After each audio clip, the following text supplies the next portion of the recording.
বৃষ্টির পানি জমে সুনামগঞ্জের বিভিন্ন হাওরে দেখা দিয়েছে জলাবদ্ধতা। এতে পানির নিচে তলিয়ে গেছে কৃষকের কাঁচা বোরো ধান। কৃষকদের অভিযোগ, অপরিকল্পিত বাঁধের কারণে হাওরের পানি নিষ্কাশন না হওয়ায় চোখের সামনেই তলিয়ে যাচ্ছে স্বপ্নের ফসল।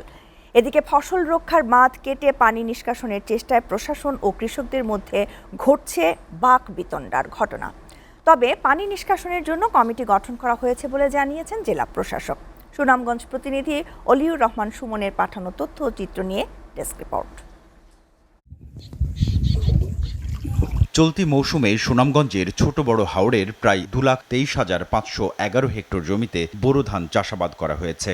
আর ফসল রক্ষায় শত কোটি টাকা ব্যয়ে নির্মাণ হয়েছে ফসল রক্ষা বাঁধ। তবে প্রয়োজনীয় পানি না নামায় নির্মিত বাঁধগুলো কৃষকের গলার ফাঁস হয়ে দাঁড়িয়েছে। দেখার হাওর, করকাচার হাওর, পাগনার হাওর, শনির হাওর, মাটিয়ান হাওর সহ বিভিন্ন হাওরে প্রায় 3,000 হেক্টর জমিতে জলাবদ্ধতা দেখা দিয়েছে।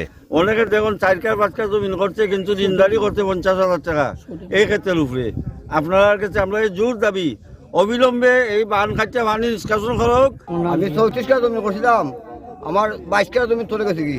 ডিসি সাহেব তো আসে আমরা এই জায়গায় আসে না, নজর খালি আইসাতে একটু বিল কয় যে এটা টাঙ্গ সবটাই বিল। এখানে দেহ সর জমিনে কয়েকশো একর জমি দিয়ে রেকর্ডভুক্ত না হইতে আমরা এই দেশ থেকে যত্রতত্র অপরিকল্পিত ফসল রক্ষা বাঁধ স্বাভাবিক পানি প্রবাহ ব্যাহত করছে। সামান্য বৃষ্টিতেই হাওড়ে সৃষ্টি হচ্ছে জলাবদ্ধতা।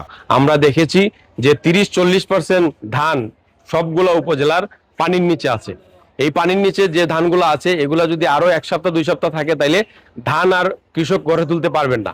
হাওরে জলাবদ্ধতা নিয়ে কৃষকরা দুশ্চিন্তাগ্রস্ত হয়ে পড়েছে। পানি নিষ্কাশনের জন্য একটি কমিটি গঠন করা হয়েছে বলে জানান প্রশাসনের এই কর্মকর্তা। একটা কমিটি করে দেওয়া হয়েছে প্রতি উপজেলাতে, যেন তারা এসও, উপজেলা নির্বাহী কর্মকর্তা, কৃষি কর্মকর্তা, ওনাদের সমন্বয়ে এবং স্থানীয় মেম্বার এবং চেয়ারম্যানের সমন্বয়ে ওনারা এই 5 জনে মিলে সিদ্ধান্তটা নেয়। কৃষকদের স্বপ্নের সোনালী ফসল রক্ষায় হাওড়ের পানি নিষ্কাশনে সংশ্লিষ্ট কর্তৃপক্ষ দ্রুতই কার্যকর পদক্ষেপ নেবে, এমনটাই প্রত্যাশা কৃষকদের। SATV news desk.